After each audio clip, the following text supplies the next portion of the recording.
Hi everyone, कैसे हैं आप सब। आई होप सभी लोग अच्छे होंगे, स्वस्थ होंगे, मस्त होंगे। और फिर मैं आपके साथ आ गई हूँ लाइव। बहुत सारे लोगों के बहुत सारे क्वेश्चंस थे जिनका मैं रिप्लाई नहीं कर पा रही थी। और मेरा क्या था कि मैं उनको रिप्लाई कर भी रही थी तो बट सेम ही क्वेश्चंस आ रहे थे कि आप कहाँ जॉब करती हैं, आपके हस्बैंड क्या जॉब करते हैं, आपकी लव मैरिज है, अरेंज मैरिज है। तो मेरे लिए भी एक तरीके से कंटेंट है, तो मैं सारा तो कमेंट में शेयर नहीं कर पाऊँगी। तो इसलिए मैंने सोचा कि आप लोगों के साथ मैं सेपरेटली शेयर करूँ। तो सबसे पहले जो मेरी वर्क प्रोफाइल है वो मैंने पहले भी आई थिंक शेयर किया था वीडियो में, बट फिर भी लोगों के सेम ही क्वेश्चन, सेम ही कमेंट्स आ रहे थे। तो फर्स्ट क्वेश्चन ये था कि आप जॉब कहाँ करती हैं। तो लोकेशन मैं नहीं बता सकती कि मैं कहाँ करती हूँ, बट मैंने बताया था कि मैं पाइन लैब में जॉब करती हूँ, यानी फिनटेक कंपनी है। और जो मेरा प्रोफाइल है वो एज अ बिजनेस एनालिस्ट है, मतलब काइंड ऑफ डेटा एनालिस्ट आप बोल सकते हो। तो वो मेरी प्रोफाइल है। और सेकंड क्वेश्चन था कि आपके हस्बैंड क्या जॉब करते हैं। तो मेरे हस्बैंड जो है मार्केटिंग में है, बिरला में, आदित्य बिरला है उसमें है। तो ये तो क्वेश्चंस हो गए। और थर्ड क्वेश्चंस थे लव मैरिज है, अरेंज मैरिज है। तो इसका मैं सेपरेट सब कुछ पूरी जर्नी शेयर करूँगी, बिकॉज एक ही उसमें ना फिर बताना सब कुछ सही भी नहीं रहेगा, मेरे लिए भी एक सेपरेट कंटेंट है। तो मैं सोच रही हूँ कि आप लोगों के साथ सेपरेटली शेयर करूँ। तो लव मैरिज है, अरेंज मैरिज है, इस टॉपिक को यहीं पे क्लोज करते हैं। मैं ज़रूर इसका आंसर करूँगी। और हाँ, सबसे मेन क्वेश्चन था कि आपकी जेठानी कहाँ है। जेठानी कहाँ है मैं बता दूँ आपको क्लियरली। जो मेरे बड़े भैया हैं उनकी अभी शादी नहीं हुई है। वो किस लिए नहीं हुई है, बिकॉज़ उनका ये था कि उनको अभी नहीं करना है, उनको जब उनका प्रॉपर घर हो जाएगा, जब वो वेल सेटल्ड हो जाएंगे अच्छे से, तब वो शादी करेंगे। तो इसलिए उनका डिसीज़न था शादी नहीं करने का। और इनकी शादी हो गई क्योंकि इनकी जॉब लग चुकी थी उस टाइम पे अच्छी खासी। और भैया का भी भगवान की कृपा से टचवुड सब कुछ अच्छे से हो गया, बहुत अच्छी कंपनी में। जैसी मतलब मेरे रिश्ते की बात चल रही थी उसी बीच उनका हो भी गया था, टाटा में है वो। पूरा एग्जैक्ट डेजिनेशन तो मुझे नहीं पता, बट अच्छी कंपनी में उनका हो गया। और अब वो फाइनली बोल रहे हैं कि हाँ अब मैं करूँगा। क्योंकि देखो, लड़कों लड़की के लिए क्या होता है ना, अगर आप जॉब नहीं भी करोगे, एक हाउसवाइफ भी रहोगे ना, तो फिर भी आपकी शादी हो सकती है, मतलब इतनी टेंशन नहीं है। क्योंकि आप डिपेंड हो सकते हो अपने हस्बैंड पे, बट हस्बैंड डिपेंड नहीं हो सकता अपनी वाइफ पे। तो इस रीज़न से उन्होंने ये बहुत अच्छा डिसीज़न लिया था।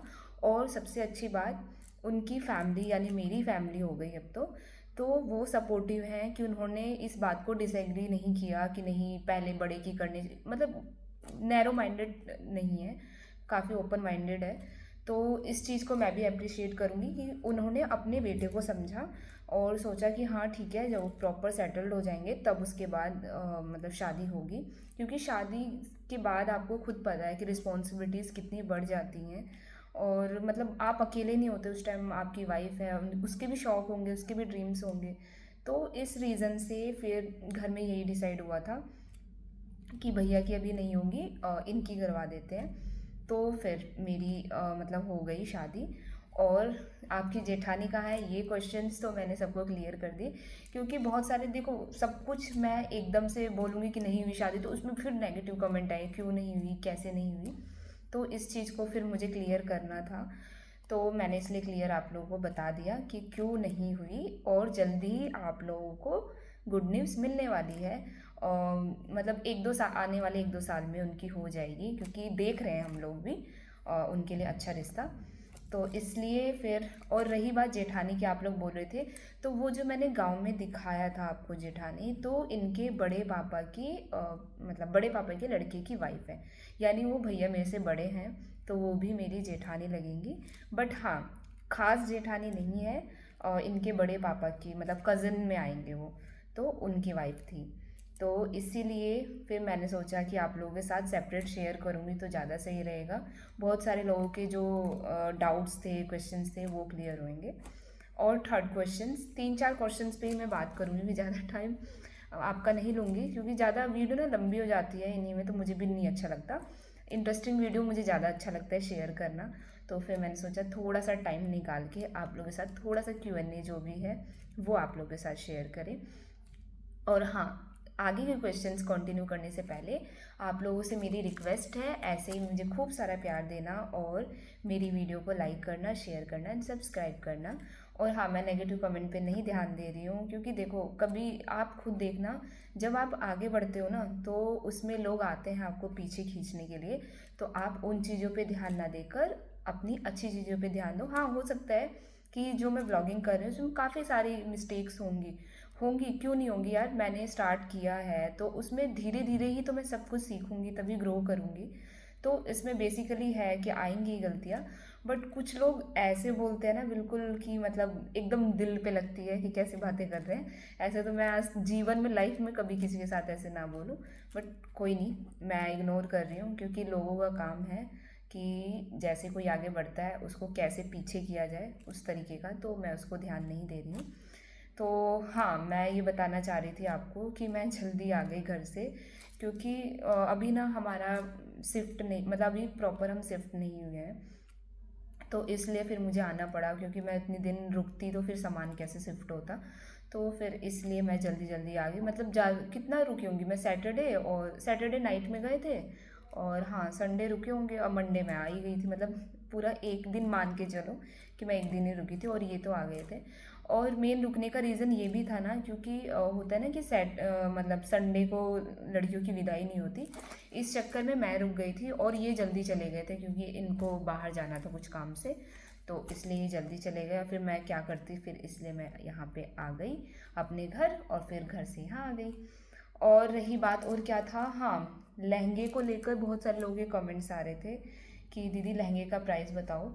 तो लहंगा जो है मैंने ज़्यादा कॉस्टली नहीं लिया था, सच बताऊँ तो मतलब था तो 70,000 का था, बट हाँ, मतलब भाभी थी, निक्की भाभी थी, तो उनके मतलब वो कार्तिका जिन्नत थे, उन मतलब अच्छा रिलेशन है दोनों का, तो उनके रेफरेंस से फिर मैंने भाभी से बोला था कि भाभी मैं उतना तो बजट नहीं कर पाऊँगी, तो आप प्लीज़ उनसे बात करिए कि कम कर दे। तो उन्होंने बहुत रीज़नेबल, जो मतलब जितना बजट में मुझे चाहिए था उतने में मेरा हो गया था, मतलब 55 या 50 अराउंड ऐसे कुछ पड़ा था, मतलब कम हो गया था। तो फिर मैंने ले लिया था वो लहंगा। आप लोग मुझे बताइएगा उसको कलर, आप लोग कलर, मैंने रेड इसलिए नहीं लिया था ना क्योंकि रेड बहुत कॉमन था, मेरा शुरू से था कि मैं पिंक पहनूंगी, पिंक पहनूंगी। सब मुझे लास्ट में बोल भी रहे थे कि आप वो लो लहंगा, मतलब रेड लो, रेड लो, भैया वगैरह भी गए थे जब साथ में, तो उन्होंने भी बोला था कि रेड लो, रेड लो। मैंने बोला नहीं, लहंगा तो मैं पिंक ही लूँगी, मेरा शुरू से मन था, तो इसलिए फिर मैंने लहंगा पिंक ही लिया। और ऐसा नहीं कि वो मेरी चॉइस का लहंगा है, उस दिन सब गए थे, सुमित भैया गए थे, निक्की भाभी गई थी, कामनी भाभी गई थी, मौसी गई थी, सब लोग गए थे, तो वो सबने मिलकर चूज़ किया था कि ये वाला कलर और ये वाला जो डिज़ाइन है मेरे पे ज़्यादा बेटर लगेगा, तो इसलिए मैंने, और देखो सेम मैंने पिंक कलर का चूड़ा लिया था, इसी कलर उसी के मैचिंग का। सब बोले थे रेड ले लो, मैंने बोला नहीं मैचिंग तो मैं फिर पिंक ही लूँगी। और सच बताऊँ मेरे पास पिंक इतना कुछ हो गया है ना, साड़ी भी, मेरा लहंगा भी, ब्लाउज़, मतलब ब्लाउज़ तो हो गई ओबियसली, मतलब सारी ड्रेसेस जो हैं वो सारी पिंक कलर में हो चुकी हैं। तो मैं, क्योंकि मेरा खुद का फेवरेट कलर है पिंक, वो मैंने आप लोगों के साथ शेयर कर दिया, इसलिए ज़्यादातर आपको मेरे पास जो है चीज़ें पिंक में ही मिलेंगी। और हाँ, और क्या था, और भी जो क्वेश्चंस थे वो लव मैरिज अरेंज मैरिज का तो मैंने बता दिया, वो नेक्स्ट उसमें शेयर कर दूँगी। और भी आप लोगों के अगर कोई डाउट हो, कोई क्वेश्चंस हो, तो वो आप मुझे कमेंट में बताना, मैं फिर उसको एक दिन लाइव तो पता नहीं कब आऊँगी, जब थोड़ा सेपरेट सही से शिफ्ट हो जाऊँ उसके बाद मैं फ्री होकर आप लोगों के साथ शेयर करूँगी। और रही बात होम टूर की, तो होम टूर मैं इसलिए नहीं करवा रही क्योंकि देखो रेंट का घर है, उसमें मैं आपको क्या होम टूर करवाऊँ। जब भगवान ने चाहा कि एक दिन हमारा खुद का घर होगा, तो मैं खुशी खुशी सब कुछ शेयर करूँगी कि क्या लिया, कितने का लिया, क्या नहीं। अभी थोड़ा होता है कि यार रेंट भर रहे हैं, रेंट पे रह रहे हैं, तो मुझे नहीं लगता कि रेंट का क्या ही मैं शेयर करूं। तो होम टूर का आप बोल रहे हो, तो होम टूर का भगवान एक दिन ज़रूर ऐसा टाइम आएगा कि मेरा, मतलब मेरा क्या, हमारा खुद का घर होगा।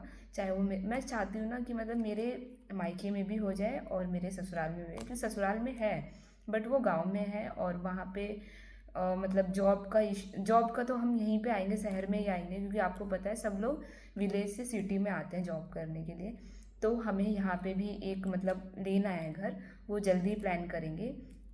क्योंकि अभी क्या है, अभी बहुत चीज़ें हैं, अभी शादी हुई, बहुत सारे खर्चे हो चुके हैं, तो हम सोच रहे हैं कि उसका प्लान थोड़ा लेट करेंगे।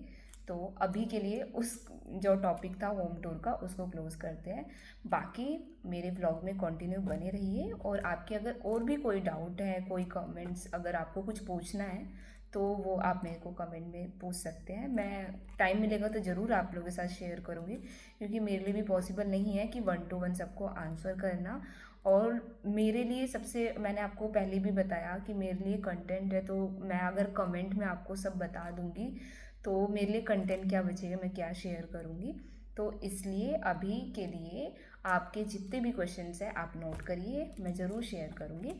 और ऐसे ही आप मेरी वीडियो को खूब सारा प्यार देना। Bye bye.